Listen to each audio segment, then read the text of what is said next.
Welcome to the ISF podcast from the Information Security Forum.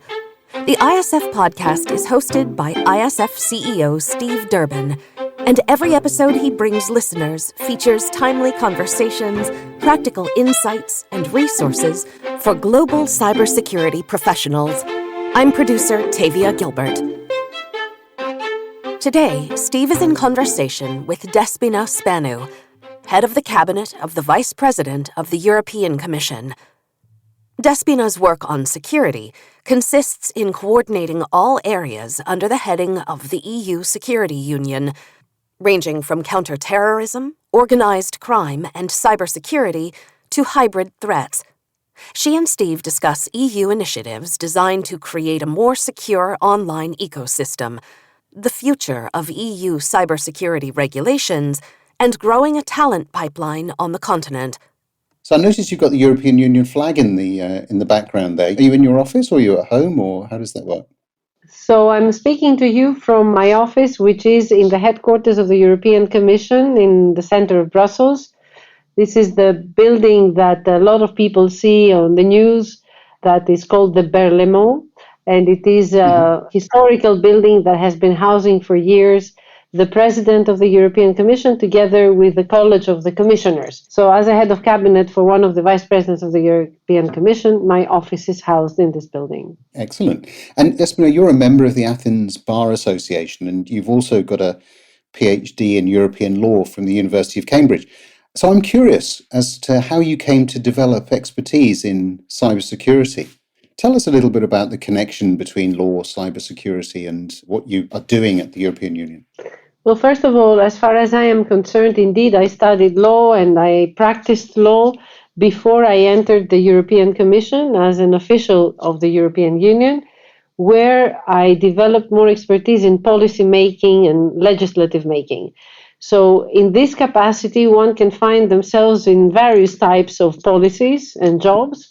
And eventually, back in 2017, in early 2017, I found myself to head a team of people, of experts, who were working in the areas of digital trust, cybersecurity, and more globally digital society. I was very fortunate to find myself in that job, and this is where I learned about cybersecurity, because I was responsible for all the teams that were developing the legislative framework we have in the European Union, negotiating this framework, implementing it, but also the operational side of things. And I found myself sitting on the board of the European Cybersecurity Agency, ENISA, sitting on the steering committee of the cybersecurity board that is called the CERT-EU. So this is the CERT for all the European institutions. So I found myself in posts of responsibility through a managerial direction in my job. And I learned the specifics of cybersecurity first from my teams, but then by taking up also training for myself in various institutions, because I found that it was necessary to understand at least the basics of the operational side of cybersecurity. Now, how does one come from law to cybersecurity? There is no degree that is incompatible with cybersecurity. My personal testimony is that it is a myth that cybersecurity is only for the geeks and only for the information technology specialists. It is an interdisciplinary area, an area that needs specialists from all sides.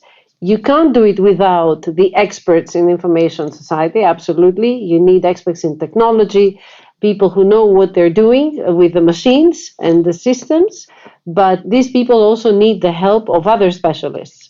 And law is a very open area. In fact, even though there are plenty of lawyers out there, I would still advise people who are interested in taking up legal studies, because from law you can end up doing many different things. It's a bit like studying economics or politics or public relations. You can end up in another job. And cybersecurity needs expertise in law.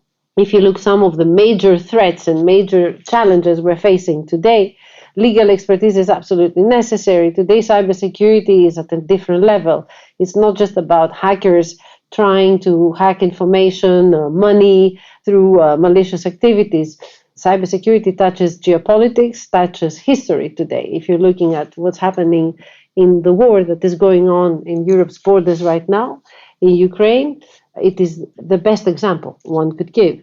You have cybersecurity as part of this war, And you need not only people who are sitting behind screens managing this war that is taking place in parallel with the physical war in Kiev, but you also need people who understand the geopolitics, the strategic elements around it, and how countering those threats and these activities has to be done in a manner that is very relevant for this war. You make a good point there, I think, that there is this sort of combination of all of the different, perhaps more traditional elements that people might think about into forming these hybrid threats, and cybersecurity clearly is something that is going to continue to, I think, evolve and change at a very fast pace. What are the threats that you're seeing particularly that concern you the most about the way in which cybersecurity is perhaps evolving and developing? Well, you mentioned yourself already hybrid threats. So I think that there's a new model of cyber attacks out there. Attacks that are very sophisticated and that aim at destabilizing our society, our economy, and the way we live. So we have moved from the traditional hacking for purposes of data stealing or money making to more sophisticated types of attacks. Ransomware is the talk of the town, remains at the top of the list, and I think it should be a concern for us all. But if you look at other areas, for instance, disinformation. Disinformation is a modern hybrid threat, and it is an area where cybersecurity has a great role to play in defending our systems from being attacked by information this time that can destabilize our societies, the political system, create manipulation, etc. And of course, even economic warfare through disinformation. We saw the role of disinformation during the COVID epidemic. It was major in the way people were reacting. That's one, I think, very good recent example. Then you have also other types of modern threats beyond what we have been dealing with so far. And I'm thinking in particular the link between cybersecurity and artificial intelligence. Because today you have artificial intelligence at the service of society, economy, people, medicine. It can serve fantastic purposes. But we seem not to be able to control its use for it not to turn against us. And I think this is where we have to pass from the line of AI being used by malicious actors to attack systems to us using artificial intelligence to counteract these threats. And recent discussions on open available systems that allow the use of artificial intelligence by great number of people, by the whole society, actually by students, by children, by anyone who is in front of a screen, shows us that we still have to take care of the cybersecurity side of artificial intelligence, which should not be used for people to develop new methods of attacking our systems. So how can we do that? I mean, how can we control that? How can we put ourselves back in control in the sort of scenario that you've just been outlining? In the European Union, we have been pioneers in creating an ecosystem of standards, norms, and laws in cybersecurity. I think that when we started that, even ourselves, we were doubting its potential. The very first cybersecurity law that was adopted in the European Union is called the NIS Directive, and it is basically a law that required every country in the European Union to have a cybersecurity strategy, something that one should consider as given, to have a system of emergency response, a so-called CERT at national level, and it was the first law that imposed on operators of critical infrastructure systems to respect high cybersecurity standards and to report incidents to the authorities. When we proposed this law back in 2013, if I'm not mistaken, it was considered unacceptable by everyone. How is it possible to touch national security in such a way? It is for every government to do it by itself. But because in the European Union we have 27 countries that are linked together through this concept of the internal market. We have no borders in our market. Goods move freely, people move freely, money moves freely. Well, that means our systems are interconnected. Everybody realized that if you have one country that is the weak link, then everybody is. So we went ahead with the cybersecurity law. It took us a long time. And since the adoption of that law, we have advanced in a very fast pace with an ecosystem that includes the creation of a very strong cybersecurity agency, the creation of further laws on critical infrastructure. We have extended the notion of what is critical infrastructure to include not just the traditional areas like banking, healthcare, or digital systems, etc., but to go even to food, to pharmaceuticals, to every possible sector that is critical for the society and that should be covered by high cybersecurity norms. We have proposed laws to create standards of security for every interconnected product that circulates in the European Union. We have a competence center that generates research and projects aiming to advance better cybersecurity solutions. The ecosystem is enormous in the European Union, and we are glad to see that in many parts of the world, this example is now being followed, because we will need a convergence with the rest of the world, especially with the like-minded partners of the European Union, so that we can counteract threats that are actually common to all of us, as this war has shown. So in the European Union, we have relied on a regulatory approach to be ahead of the game in the area of cybersecurity, to make sure there's a level playing field in the market between the industry players, that there is a level playing field between the governments that have the same level of information and security standards and security prevention and resilience. And we are now moving to the operational level by proposing approaches and systems that will allow us to even counteract cyber attacks together in a coordinated system between 37 countries, or to have the same norms for every product that circulates in the EU, etc. So our approach is to have a stable, modern, legal, solid framework that would allow any possible threat to be covered through prevention, resilience, but also the possibility for operational approach if we are the victims of any type of cyber attack. You've made the point that that is consistent across the European Union. You also made the point, which I would agree with, that businesses today obviously have to operate across multiple jurisdictions, multiple environments. So to manage effectively from a business standpoint, all of those different endpoints, all of those different potential areas of ingress from a threat actor standpoint is becoming very problematic. How big a concern is it for you at the European Union that perhaps the United States, perhaps the UK, perhaps some of the other countries are at a different level of regulation, a level of commitment, some might say, to what it is that you've just been talking about from a European Union standpoint? Well, so there has always been a certain level of divergence in the regulatory approaches between, for instance, the EU and the United States. In the area of digital society, in the EU, we have gone always for a regulatory approach, where in the US, they go for a more innovative, market-driven approach, if you like. The technology was developed, and then, if it was necessary, then one would consider if norms should be added to that. In the EU, we start always from having a regulatory basis, a level playing field through common rules and laws. Since we started working in cybersecurity, though, we have seen that there is a certain convergence that has been imposed in the approaches by reality. The Biden administration in the US has gone very fast in adopting norms in the area of cybersecurity. We tend to believe this is also because of the Colonial Pipeline incident that created chaos in the area of provision of energy. And we saw how fast the US went in adopting laws very similar to the ones we already had in the EU. In fact, when the Colonial Pipeline incident took place, we estimated that had it taken place in the EU, the NIS directive that I mentioned previously would have created much less impact, in fact, would have allowed us to have much less impact. And we saw that very similar laws are now being discussed and adopted in the United States. So I think reality has provoked a certain convergence, and then the market itself will make convergence association partnerships necessary.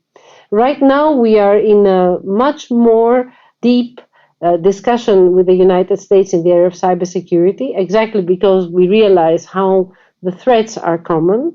And we have established collaboration that goes beyond the usual tracks. It is a hands-on administration level collaboration between the Homeland and Security Department and the European Commission. For instance, in the areas of ransomware, our cybersecurity agencies, the ENISA and CISA on the other side, have signed agreements and they work together. We exchange expertise. We tell each other how we counteract big attacks. So we are in a hands-on collaboration. So it is a very big change of mind, I think, and there will be more and more convergence, once again, between the like-minded. Let's move on now to talk about trust. In an age of disinformation and some might say cynicism, how can we nurture trust in our businesses, in our schools, in our communities, given that so much of what we do now is being transacted across a digital medium where we don't perhaps have the benefit of being able to see people in person? What are your thoughts there on the issue of trust? So let's start from the level of people. We need to inspire trust to people who have to rely on all these digital opportunities, on their society turning digital. Today, people live before screens. They are in front of screens for their work, for their social life, for their economic activities, for their education. Very important. We saw during COVID that we managed to keep up with the education of our children, of our students, thanks to technology. And we saw how many challenges that brought. So we need to have an environment that people can trust, that they do not feel exposed. I'm sorry to speak again about laws, but in the EU, we did manage that with the big evolution that was stricken by the General Data Protection Regulation, which allowed people to trust machines, knowing that they were not going to absorb all their data and they wouldn't know what to do with it. We brought control of the data back to the hands of people. And I think that is number one when it comes to trust. The privacy element is very important. And with privacy comes also security. Because if you ensure privacy, you need to have a secure environment in place. People will trust systems if they know they won't be used against them. I will give you an example from an area that I worked on, the area of digital health. When we were discussing the possibility of creating a digital health portfolio, so a digital health system that would allow you to access all your data information through one portal, through an application on your phone, and we wanted to do it at European level, we saw that the number one concern of people when it came to them accepting that they would give their data to their phone, basically, was the privacy and the security. So the moment you do that for everyone, people will trust more the services, but you also need to give some responsibility to the people. And this is why we are trying now to create an ecosystem of products that also allow people to take the responsibility. Nobody will do the updates automatically for you, exactly because they need to respect your privacy and you need to give them authorization, just to give an example. So people need to be part of this ecosystem. And this can only be done by enabling through the products interaction with people. So in the Cyber Resilience Act that we have proposed, information requirements are key. If you're putting in the market a connected product, you need to advise people, much like you do on their use, on how they need to be protected in the use of this product. So people need to become part of it. And this is why you also need awareness campaigns. Much like in the US, in Europe, we have once a year a cybersecurity month where awareness campaigns take place everywhere, in social circles, in schools. A lot of it is about schools and universities. We make tools available online for anyone who wants to teach about cyber hygiene, because you need to make people part of the system. And this is how they will trust it, if it's in their own hands. Then let's go to the businesses. Businesses have a big challenge in accepting to invest in cybersecurity standards, because we very well know that many businesses will make the calculation, how much will it cost me if I am the victim of a cyber attack, and how much will it cost me to invest constantly in securing my systems? so that I do not become attacked. And it is important that we create a culture of security by design for all operators and that we give incentives. In the European Union, we are creating now the so-called security operations centers, the cybersecurity operations centers that will exchange information on threats that will become available to operators so that they see the interest in protecting themselves, that there is a possibility of prevention so long as you have systems in place to protect yourself. So a level playing field between operators, same rules, same responsibilities will encourage operators to ensure that their systems are secure. And then let's come to governments.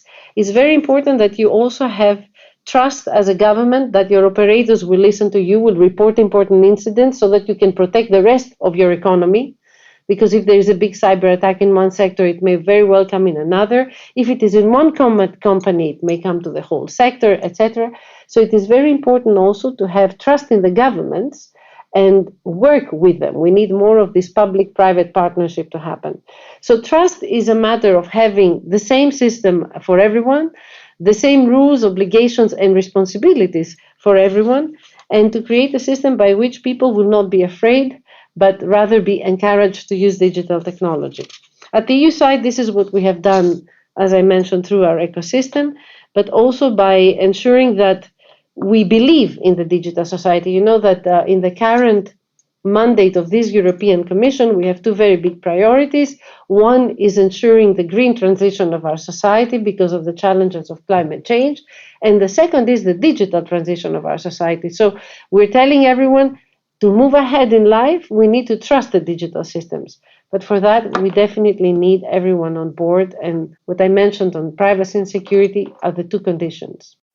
Despina, it's been very interesting talking to you about the different initiatives across the European Union. I want to come back to just one final point that we did talk about slightly early on. But with all of the things you've just been discussing with us, of all of the initiatives, it seems to me that one of the challenges that we still are unable to overcome is that of timely regulation.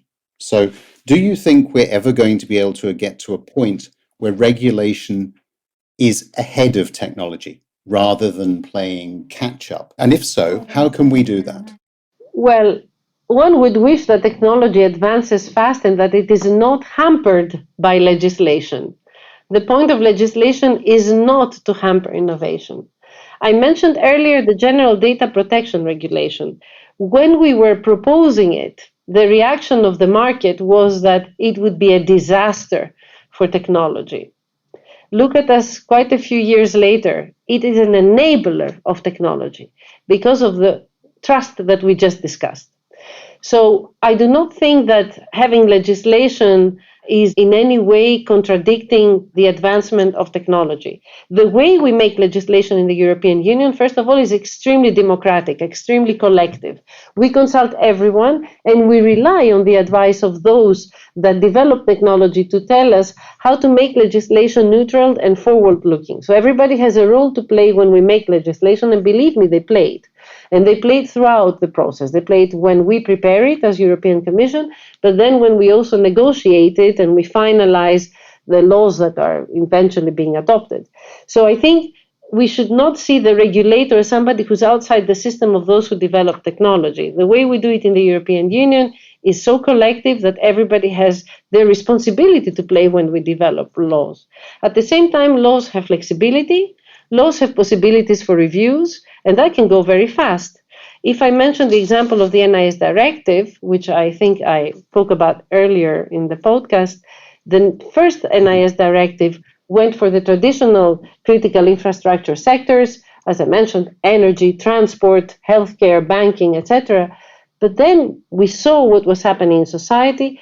COVID happened, war happened, so we went much further.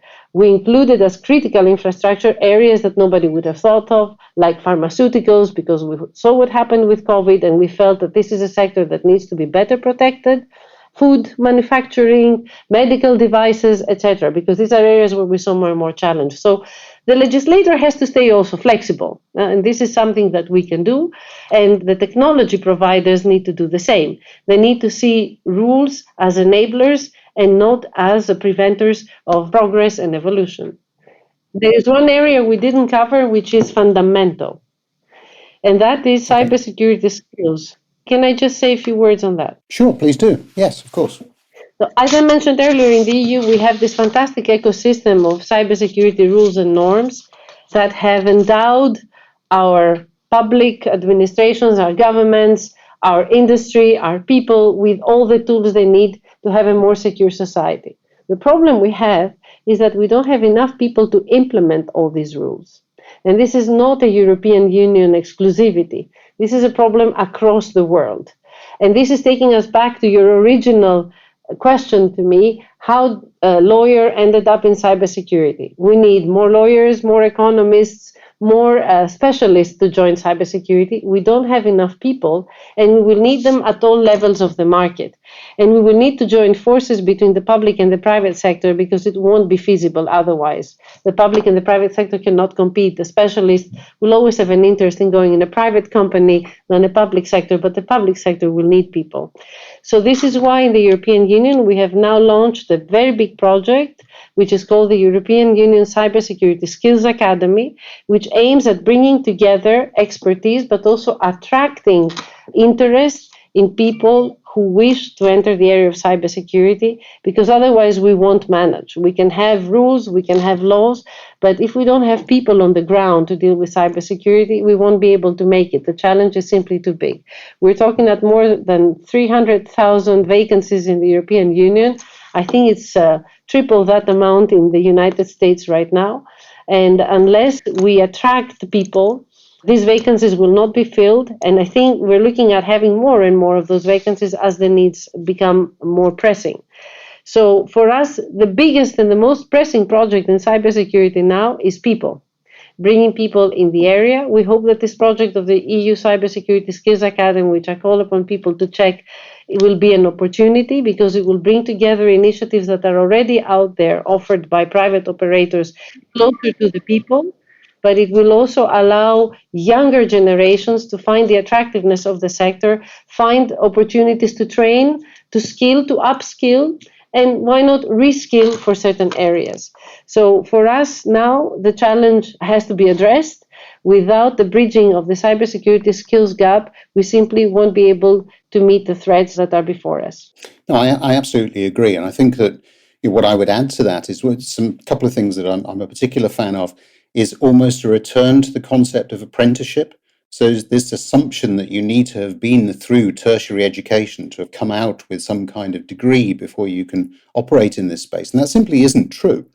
And so I would encourage organizations and people listening to this to think harder about apprenticeships, to think harder about how we can work throughout the education system, not just as people are entering the workplace. Because I think, to the point you've just made, cybersecurity is not something that is going to go away anytime soon. It is providing a whole environment in which we have to learn to collaborate and trust very much more deeply.